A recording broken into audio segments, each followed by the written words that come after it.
para Atos dos Apóstolos.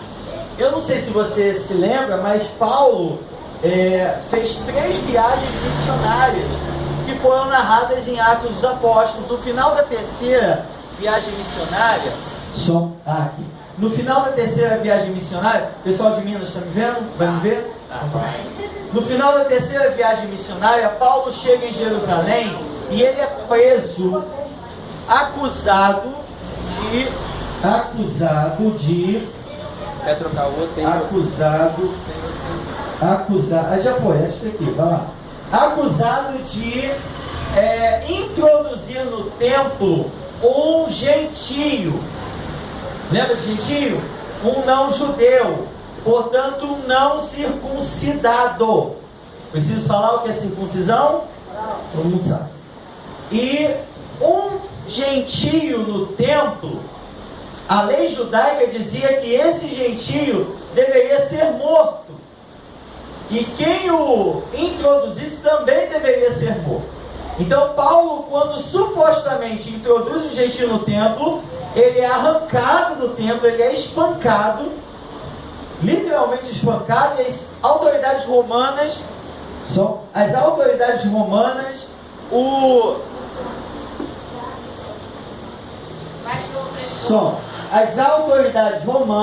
Estamos oprimindo de todas as formas. Tá difícil. Vocês são terríveis. Vai acabar o terrível.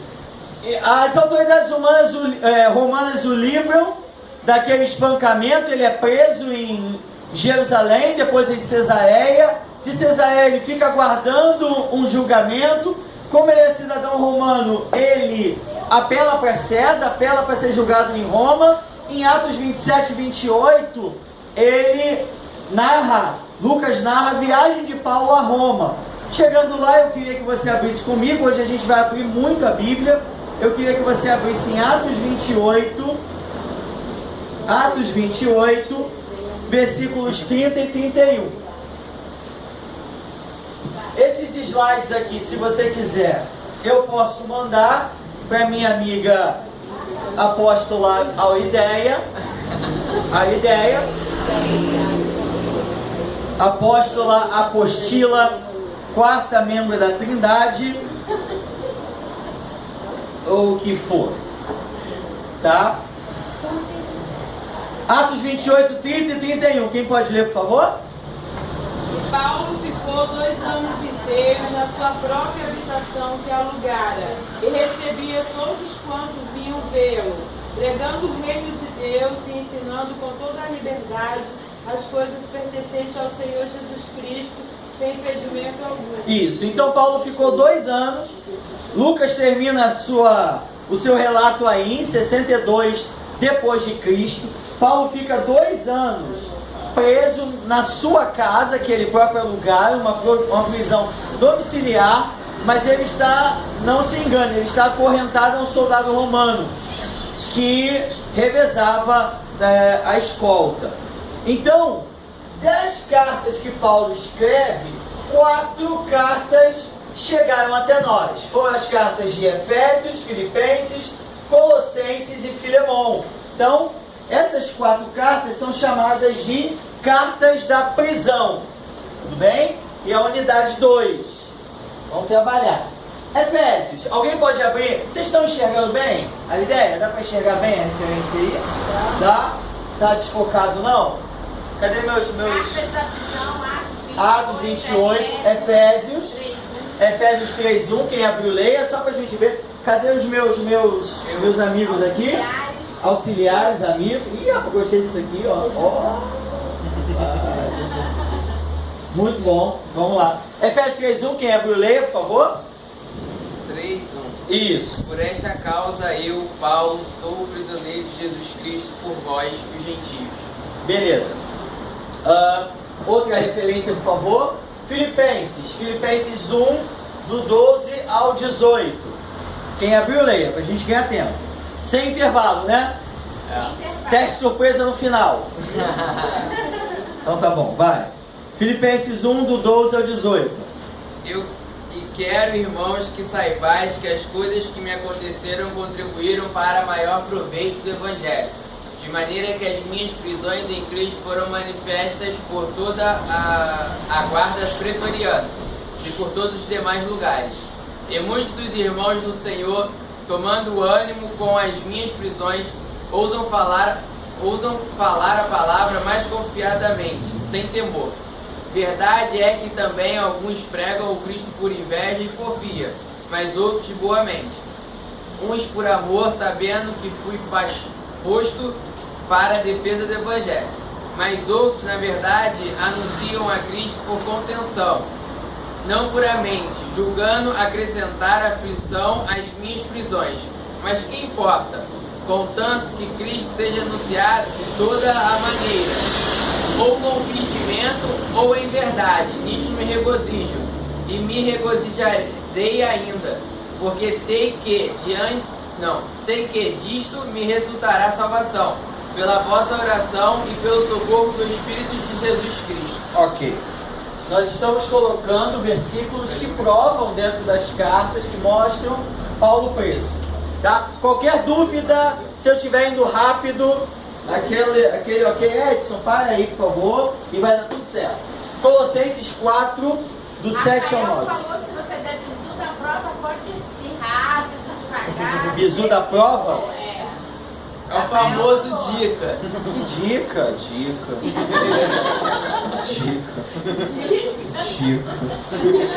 Aqui na Bíblia. Dica. Tá aí. Dá teu jeito aí. Vai estudar. Dica. Vai. Colossenses 4, do 7 ao 9. Dicas. Tito, irmão amado e fiel, ministro e conservo no Senhor, vos fará saber o meu estado, o qual vos enviei para o mesmo fim, para que saibam do vosso estado e consolem os vossos corações, juntamente com Onésimo, amado e fiel irmão, que é dos vossos. Eles vos farão saber tudo que por aqui se passa. Aristarco, que está preso comigo, vos saúda, e Marcos, o sobrinho de Bernabé, acerca do qual recebeste mandamentos. Se ele for ter convosco, recebei-o. Ok, obrigado. Marca esse nome aí, Onésimo, lá em Colossenses 4, 9, porque a gente vai falar dele daqui a pouco. Uma estrelinha na minha Bíblia. Pô, a gente vai falar dele daqui a pouco. Onésimo. Vai falar dele daqui a pouco. Porque Onésimo, que era da região de Colossos, era escravo, ele levou a carta de Colossenses de Roma, onde Paulo estava preso, à igreja de Colossos. Tudo bem? Tá bom. Não dica nenhuma, só para guardar. Eles estão terríveis. Filemão, capítulo único, né? Só tem um capítulo, verso 1. Isso é difícil de achar. Vai lá. Paulo, prisioneiro de Cristo Jesus. Olha aí, ó, tá vendo? Ah, 50 anos abrindo a Bíblia, meu amigo. Fala, perdão. Paulo, prisioneiro de Cristo Jesus, e o irmão Timóteo, ao amado Filemon, também nosso colaborador, e a irmã Áfia e Arquipo, nosso companheiro de lutas, e a igreja que está em casa. Tá, É só o primeiro. deixa eu só dar a dica, vou dar a dica aqui, não a dica da prova, a dica daqui a pouco facilita a minha vida. Eu nem vi a prova, presta atenção, ó, vi a prova, não vi nada. O que acontece? Filemon, ele era o anfitrião da igreja de Colossos. Tem tudo a ver a carta de Filemon com a carta de Colossenses. Filemon era o anfitrião da igreja de Colossos, não havia templos, ok? As igrejas se reuniam em casa.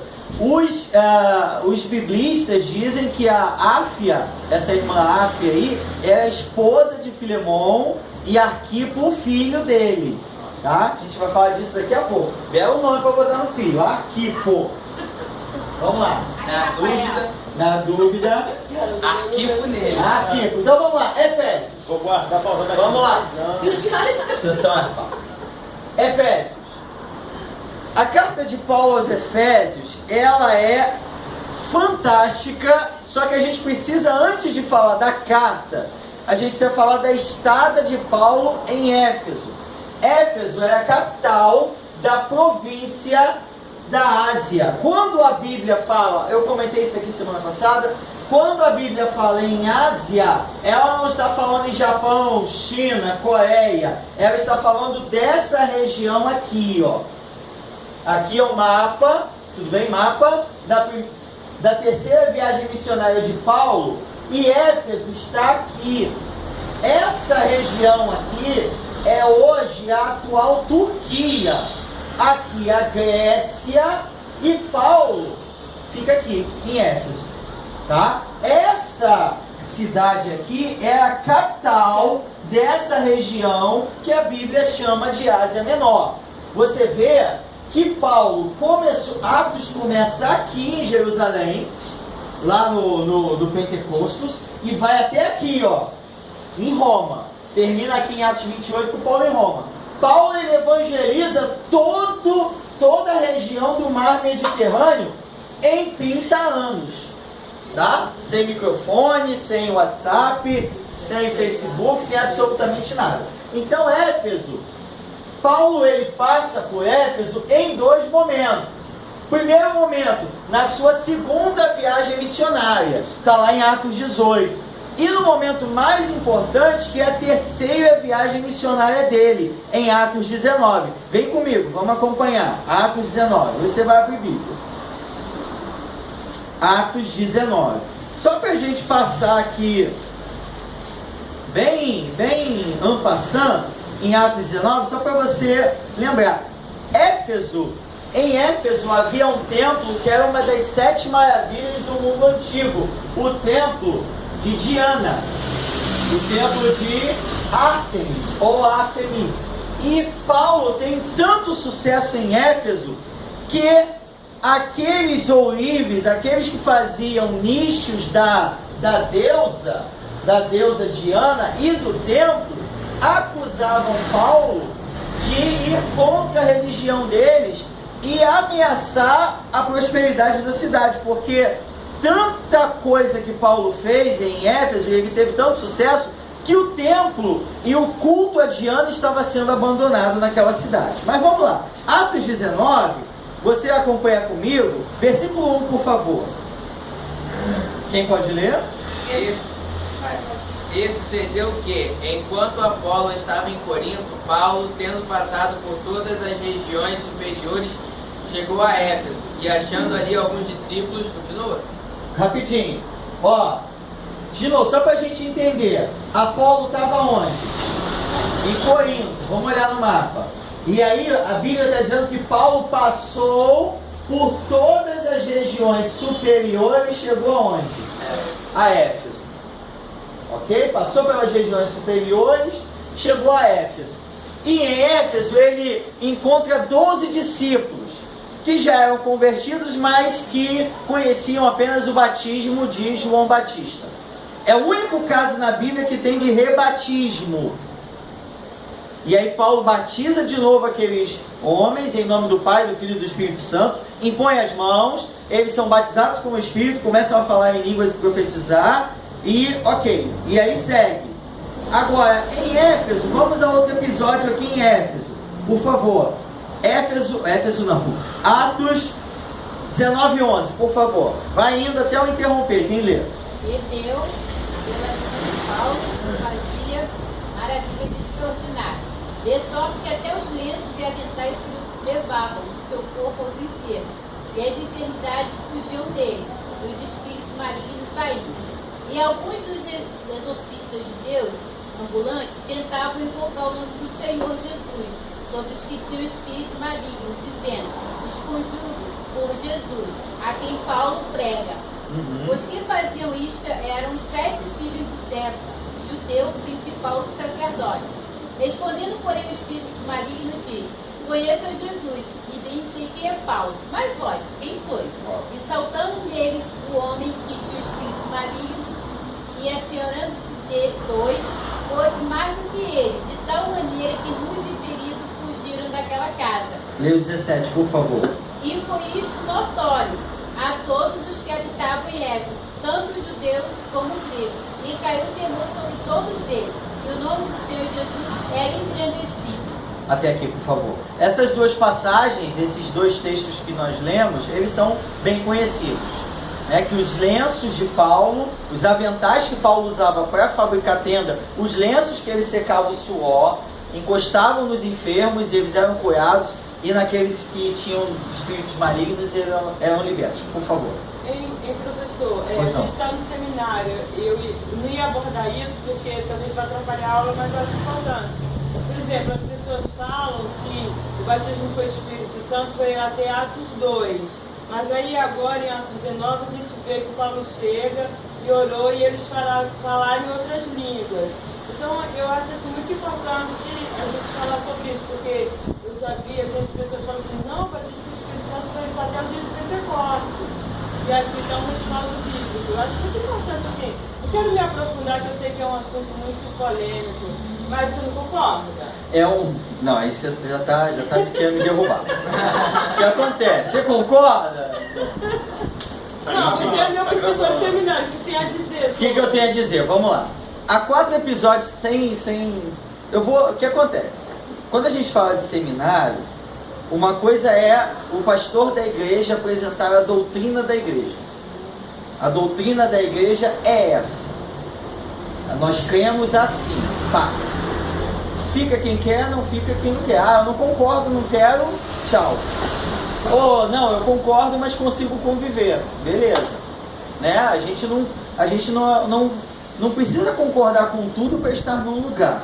Outra coisa sou eu, enquanto seu professor aqui de seminário, eu tenho que te apresentar o que as pessoas acreditam, o que igrejas acreditam, e que tem respaldo, ou pelo menos acham que tem respaldo.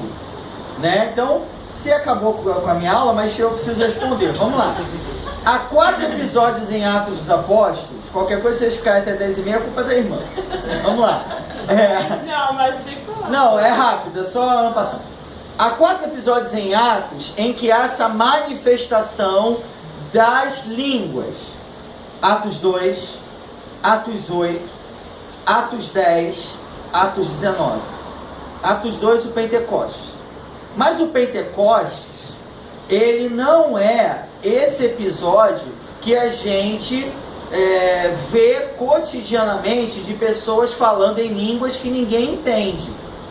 Quando fala em línguas que ninguém entende, a gente busca respaldo em Paulo, em 1 Coríntios 14, que ele diz que aquele que profetiza fala aos homens, mas aquele que fala em outras línguas não fala a homens, fala em mistérios e ninguém o entende. Mas em Atos 2 não foi isso que aconteceu. Em Atos 2, o que aconteceu foi o seguinte: pessoas que nunca haviam aprendido uma língua pregavam o evangelho naquela língua, e pessoas que estavam vindo para a festa de Pentecostes, que falavam aquelas línguas no seu país de origem, os entendiam. Então, só para a gente trazer para o cotidiano, por exemplo, eu nunca frequentei uma aula de japonês. Aí eu estou lá, o Espírito Santo vem e eu começo a pregar o evangelho em japonês. E um japinha chega aqui e me vê, e me ouve e me entende falando japonês. Isso foi um ponto.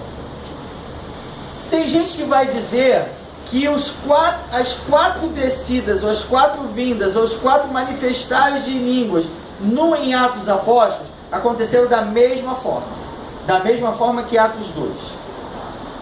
Tem gente que vai acreditar que não. Tem gente que vai acreditar que quando eu aceito Jesus e recebo Jesus, aí já está o batismo com o Espírito Santo. Não há uma segunda bênção, como falam. Não há 2 momentos. Há um só. Aceitei Jesus, sou selado e batizado. Tem gente que vai acreditar, que é o pentecostalismo clássico, que vai acreditar o quê? Que eu aceito Jesus, sou selado com o Espírito, mas tenho que buscar a plenitude do Espírito, que é o batismo, o derramamento, o enchimento do Espírito. Tem gente que vai acreditar, mesmo nesses 2 momentos, que vai acreditar que o manifestar, ou a prova de que eu sou batizado, vou usar essa nomenclatura, batizado com o Espírito, é o falar em línguas. Se eu não falo em línguas é porque eu não sou batizado. E aí esse é histórico, não é brincadeira, chacota. Havia igrejas até pouco tempo atrás, ou algum tempo atrás, que a pessoa vinha à frente falar em línguas no microfone para mostrar para a igreja que ela é batizada com o Espírito. E já tem ramos do pentecostalismo, na verdade do neopentecostalismo, que acredita nos dois momentos, mas que diz que uma pessoa é batizada com o Espírito quando ela manifesta qualquer um dos dons de Atos 9. Então é basicamente esse panorama do que a gente vê no Espírito. Agora, o que eu concordo ou o que eu não concordo, a senhora me paga uma Coca-Cola, um almoço e a gente conversa. Tá bom? É isso. Tá? É sério, eu não posso falar o que já aconteceu isso. Sério mesmo, de eu dar aula e aí uma pessoa que ia contra o que o pastor explica, a doutrina da igreja, e eu dei mole, falei uma opinião que eu acredito, coincidentemente era o que a pessoa acreditava. Ela tá vendo, o Edson acredita, então eu tô certo. Isso faz mal para aquela pessoa, faz mal. Não, eu só perguntei assim, porque nós estamos no seminário e é bom a gente... Sim, saber, né? claro, mas aí eu tenho por obrigação fazer o que eu acabei de fazer. Eu gostei. Até porque eu não acredito que eu saiba tudo. Não é só porque aqui é a Assembleia de Deus que necessariamente segue o pentecostalismo clássico. Há muitas ramificações da Assembleia de Deus mesmo com o mesmo nome, né? Enfim. Obrigada. Tá tudo bem até aqui? Então Paulo está lá em Éfeso e tem esses dois. Agora, alguém pode ler, por favor, o 18 e 19? E chegou a Éfeso e deixou-os ali. Mas eles... Não, desculpa. Eu estou em Atos 19, quando eu falei 18 e 19, são os versículos 18 e 19, perdão. Não capítulo 18, versículo 19. E muitos dos que tinham crido vinham confessando e publicando seus feitos.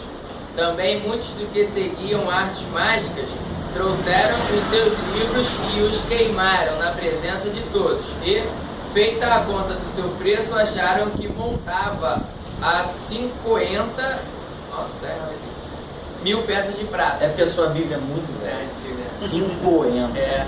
50 o quê?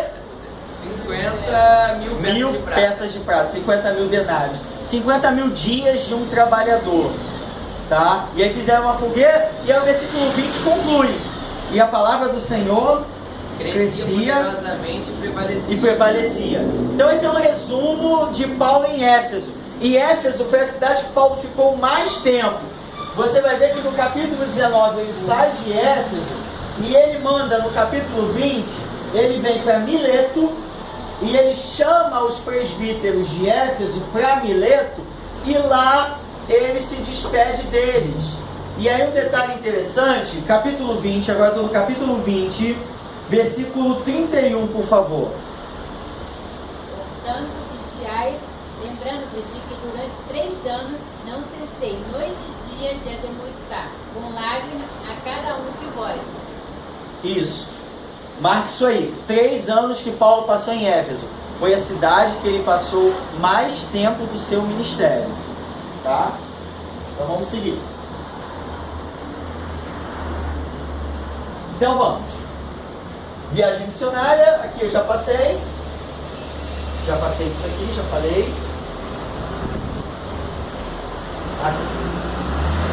Viajando para Macedônia. Também já falei de Mileto. Vamos lá. Aqui. Efésios foi escrito não por algum motivo específico. Agora vamos para a carta, por favor. Vamos ficar na carta.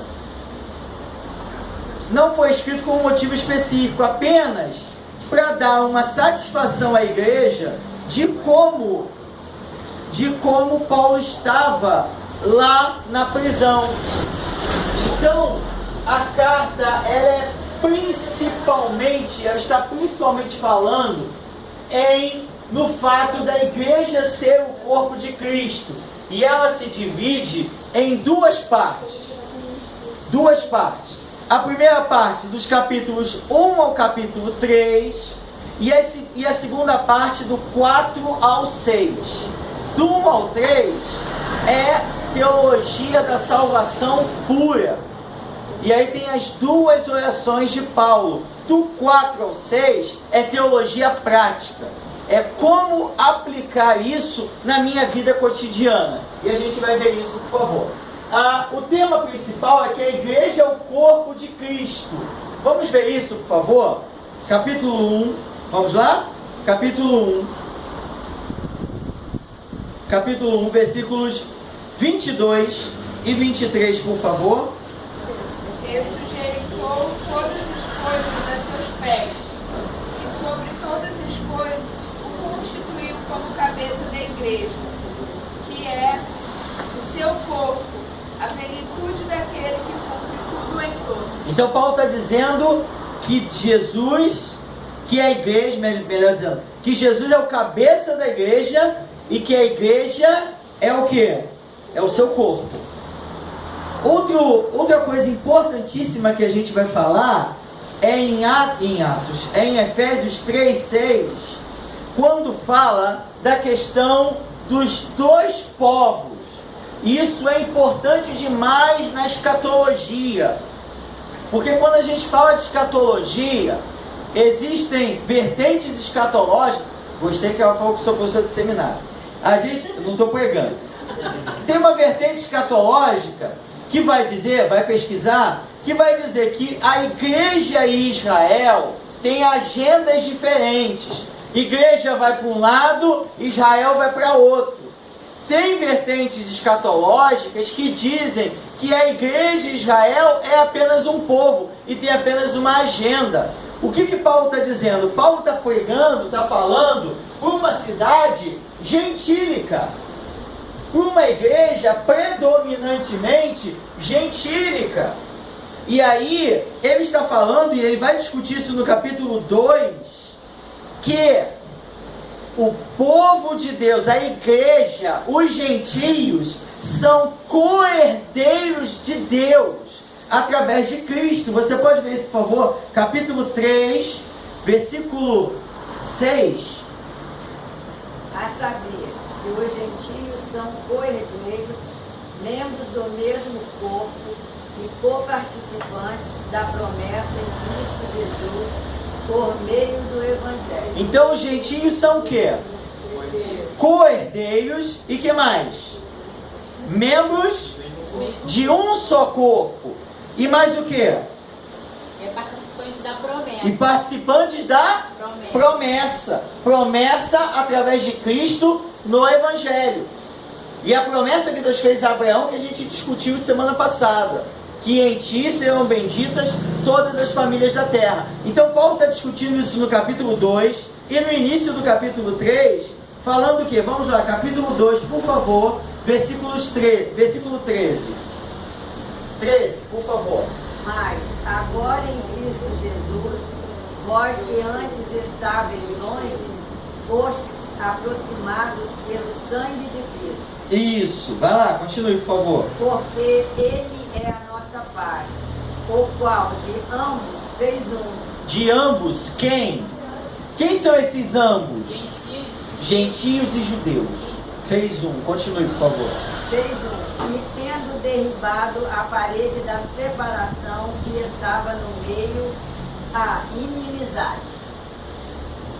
Aboliu na sua carne a lei dos mandamentos na forma de ordenança, para que dos dois criasse em si mesmo um novo homem fazendo a paz. E reconciliasse ambos em um só corpo com Deus, por intermédio da cruz, destruindo por ela a inimizade. Esse texto ele é riquíssimo e ele é importantíssimo. Versículo 13 diz: em Cristo Jesus, vós que antes estáveis longe, já pelo sangue de Cristo chegastes perto. E ele diz no versículo 14, que de ambos os povos fez um, derribando a parede da separação que havia no meio deles, a inimizade.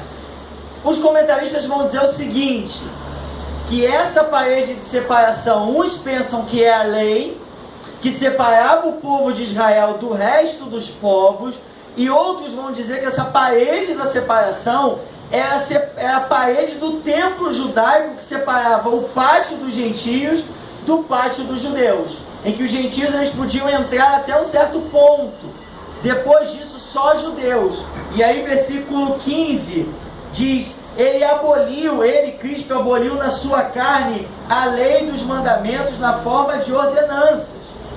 E aí a gente precisa ler isso.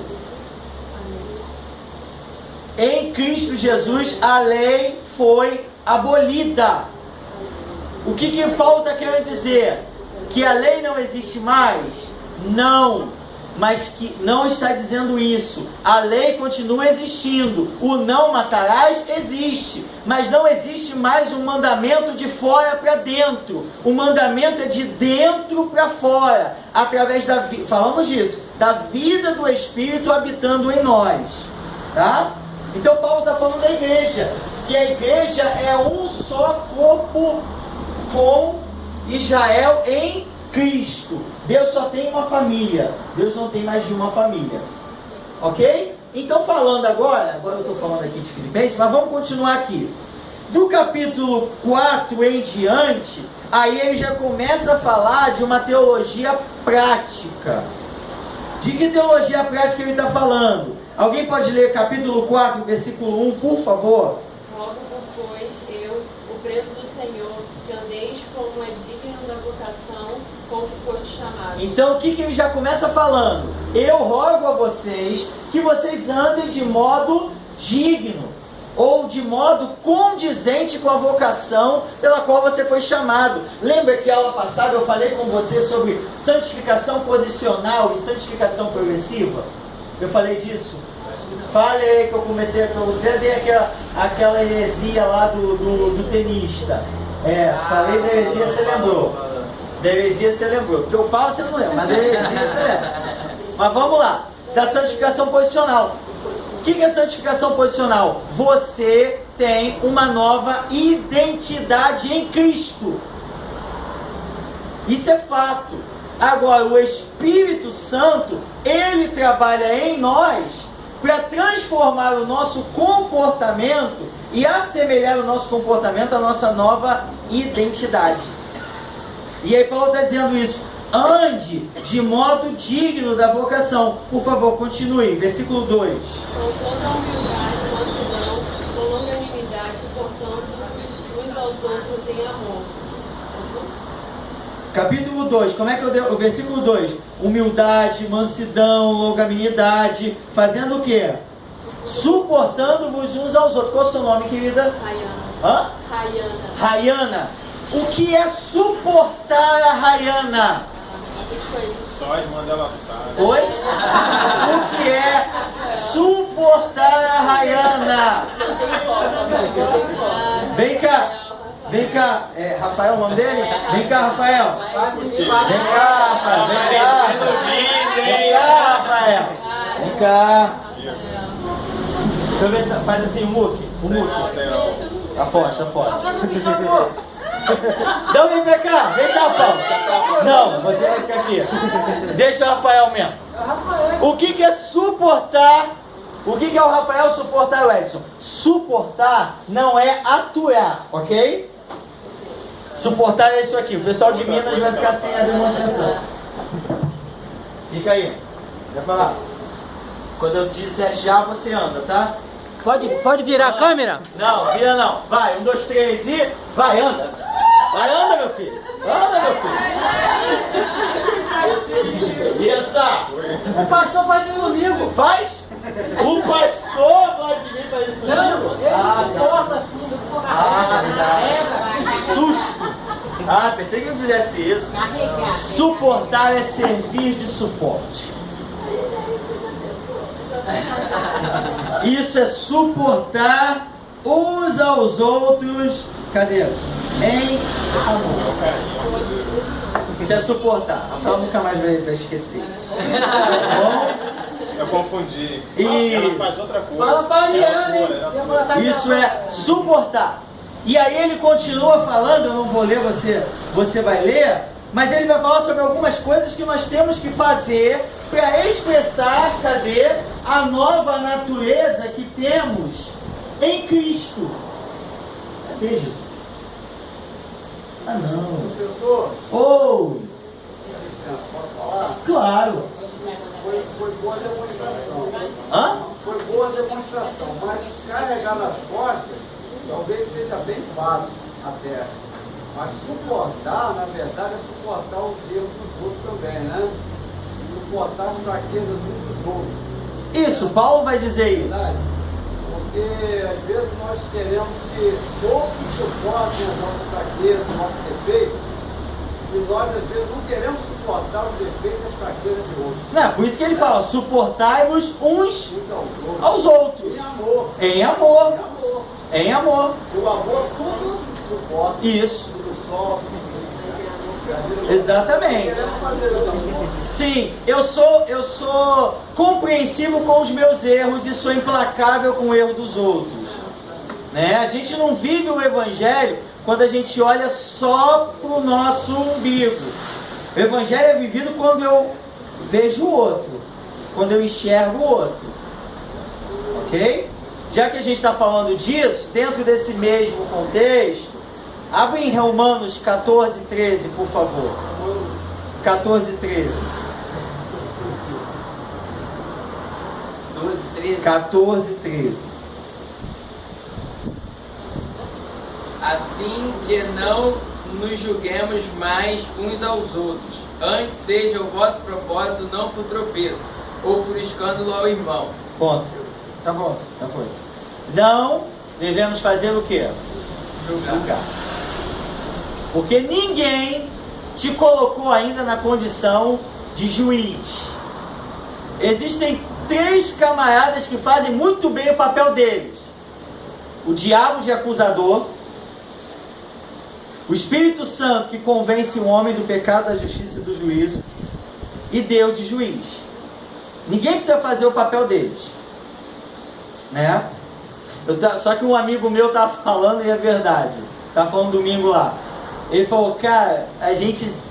Eu me peguei, ele falando, julgando os julgadores.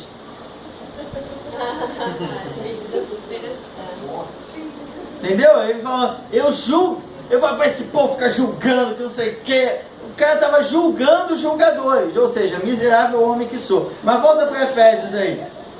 Efésios. Vamos lá o que Paulo está falando. Versículo 25. Versículo 25. Vai embora. 4, 25. Tendo que deixar a mentira e falar a verdade, cada um com o seu próximo, porque somos membros uns dos outros. Então Paulo está dando instruções práticas. O que é se revestir do novo homem? Como ele vai dizer no versículo 24. É deixar a mentira, algo prático, e cada um falar o quê? A verdade. Versículo 26, o que ele vai dizer? Irai-vos e não pequeis. Não ponha o sol sobre a vossa ira. O que ele está falando? Eu posso me irar? Não está escrito aqui, posso. Mas eu não posso pecar. E o que significa isso? Não se pôr o sol sobre a minha ira. Eu tenho que fazer o quê? Eu tenho que resolver antes do dia acabar. Glória a Deus. Amém. Claro, é Bíblia, é de Deus, é Bíblia. É Bíblia. Não, eu não sei, às vezes eu falo, né? Às vezes quando eu falo, mas enfim, as irmãzinhas aí ficam... noite ainda dá tempo. Deixa pra lá, ainda dá tempo, mas tudo bem. Tem que resolver, a gente precisa ser bem resolvido. Nós precisamos ser pessoas bem resolvidas. Abre aí, marca Efésios e vai comigo em Lucas 17:3. Lucas 17:3. Olhai por vós mesmos. Se teu irmão pecar contra ti, repreende-o. E se ele se arrepender, perdoa. Se teu irmão pecar contra ti, faça o quê? Não, calma, tem antes. Faça o quê? Repreenda-o. Não, é para matar, não, é para falar com ele. A cascuda, É para falar com ele. Não, só que a gente vive naquela... Oi, a gente vê aquela cultura evangélica de, por exemplo, o Rafael pisou no meu pé. Eu sou uma vítima inocente das circunstâncias, não fiz nada. A culpa é dele, menino mau. Ele fez alguma coisa comigo. O que eu faço? Falo com ele?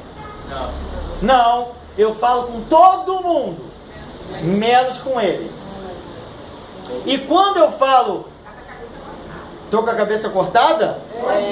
Um cavaleiro sem cabeça. Mas tô ouvindo. Voltando, enfim, tô me oprimindo, cara. Vai perder. Enfim, voltando.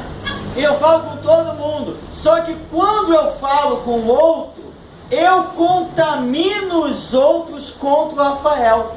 E as pessoas, por exemplo, a Rayana, que não tinha nada contra o Rafael, ela vai começar a olhar o Rafael, não com o olhar dela, com o meu. Com o meu olhar. E a Bíblia diz, se o teu irmão pecar contra ti, lá em Mateus 18,15, faça o quê? Vá até ele só. Se ele te ouvir, se ele te ouvir o quê? Ganhaste o teu irmão. Qual é o objetivo de falar com o meu amigo Rafael? Ganhar o irmão. O objetivo não é mostrar que eu estou certo. O objetivo é reconciliação. O objetivo é reconciliação. E aí, se ele não me ouvir, eu tenho que fazer o quê? Chamar uma ou duas testemunhas. Mas uma ou duas testemunhas não para dizer, o Edson está certo, ele está errado. Não. Uma ou duas testemunhas para dizer o quê? O Edson quer reconciliação e o Rafael não. Se ele não ouvir uma ou duas, três, sei lá quantas testemunhas, tem que chamar a igreja. Para quê? Para a igreja ser testemunha de que ele não quer reconciliação. Esse é o sentido. E aí, se ele não quer reconciliação, Jesus diz, considere-o como um gentio e publicano. Ou seja, exclua-o da igreja. Por quê? Se alguém não quer reconciliação, isso mostra que a nova natureza em Cristo não habita nele. É por isso que Paulo vai dizer, no versículo de número 32, volta para Efésios 4, mas, versículo 32, quem pode ler, por favor? Antes sede uns para com os outros benignos, misericordiosos, perdoando-vos uns aos outros, como também Deus nos perdoou em Cristo. Eu não gosto de Paulo. Eu tenho certos versículos da Bíblia que eu gostaria que tivessem um ponto, mas eles têm vírgula. Está dizendo aqui, antes sede uns para com os outros, benignos, compassivos, perdoando-vos uns aos outros. E eu queria que o versículo terminasse aí. Porque eu posso invocar o meu conceito de perdão. Eu perdoo a Rayana. Eu perdoo a Rayana, mas ela lá e eu cá. Eu perdoo a Rayana, mas eu não quero mais relacionamento com ela. Eu perdoo a Rayana, mas ela morreu para mim. Só que o versículo continua, que eu tenho que perdoar a Rayana da mesma forma que Deus me perdoou em Cristo. Morrer por ela. O padrão de perdão é Deus em Cristo. Então, eu fico imaginando Deus dizendo assim para mim, eu te perdoo, mas você lá no inferno e eu no céu. Eu te perdoo, mas não quero relacionamento contigo. Então Paulo está dizendo o seguinte, que uma das principais manifestações da nova natureza em Cristo, e mostro que sou cheio do Espírito, é quando eu transbordo de amor, misericórdia e perdão. Mas para a gente perdoar, né? Assim, por mais que eu olhe para você, eu te perdoei, eu sinto amor por você e tudo, mas você pode afrontar comigo de novo. Aí como eu vou afrontar com você? Paulo diz o quê? No que for possível, no que depender de você, tenha paz com todos. Tenha paz com todos. Quando se fala de perdoar e de ser perdoado como Deus me perdoou em Cristo, quando ele fala que aquele que te bater na face direita oferece a esquerda, e é interessante, porque para eu bater, para eu bater no Rafael na face direita, eu não tenho que bater assim, eu tenho que bater assim, que é mais humilhante ainda. Então, o que é dar essa outra face? É voltar a mão. Hã? Voltar a mão. O que é dar outra face? É voltar, ele deu uma chulete. O cara deu uma chulepa. Isso, aí agora volta. Splash. O que é dar uma outra face? É dar uma outra oportunidade. É simples. Quando foi? Porque a gente, para perdoar, quer garantia. A gente sempre quer garantia. Olha, eu te perdoo, mas você promete, jura, de pé junto, que nunca mais vai fazer isso? E aí vem a pergunta, quando foi? E a gente só vem assim. Calma aí. O pessoal de vinha pra lá. Bate nele. Me perdoa. Me perdoa. Vai te estressar. Perdoa. Só não pega. Aí ele vai chegar e falar assim, pô, tá de brincadeira, né? Quando que você vai se arrepender? E a gente, presta atenção, a gente trata os outros nessa questão de fulano só se arrependeu quando deixou de fazer, não é isso que a gente pensa? Quando foi a última vez que você pecou, que você cometeu um pecado pela última vez?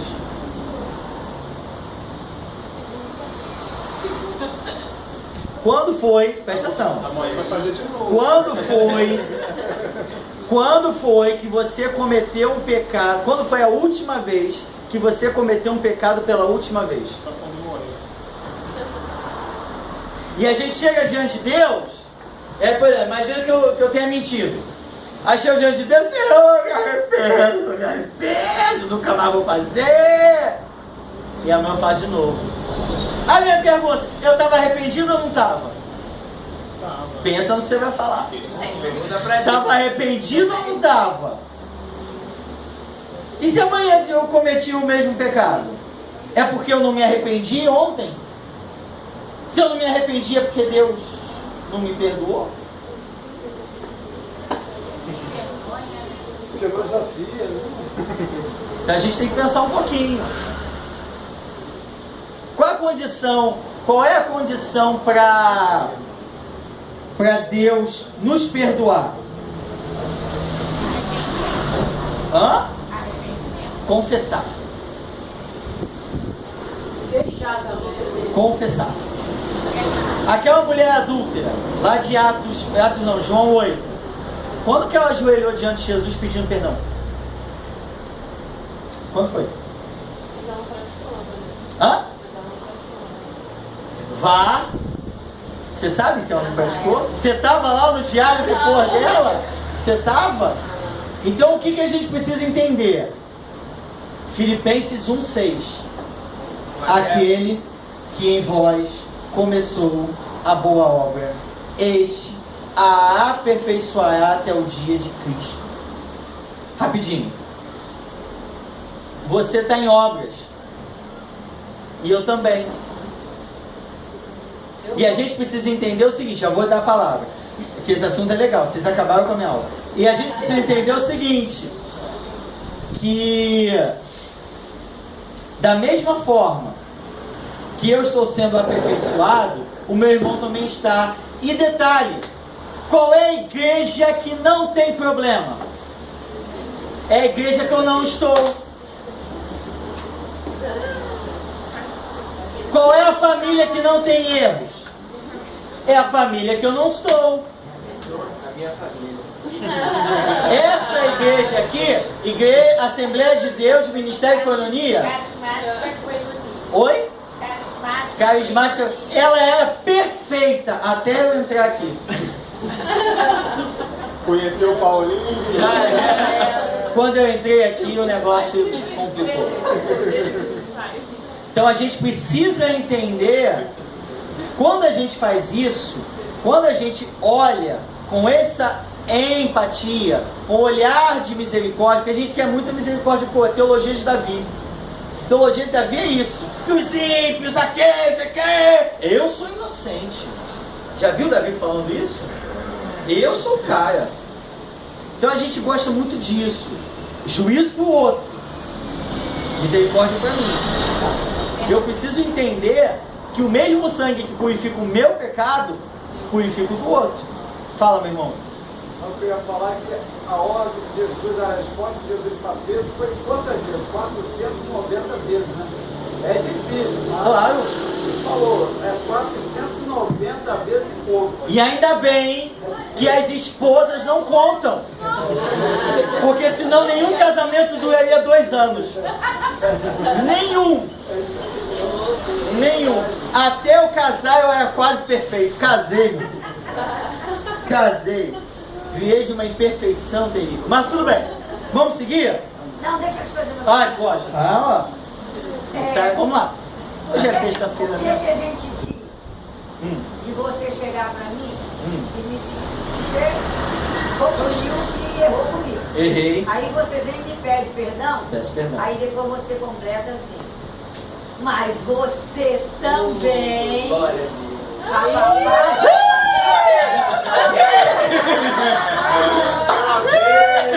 Deus fala lá em casa. Mas você também o quê?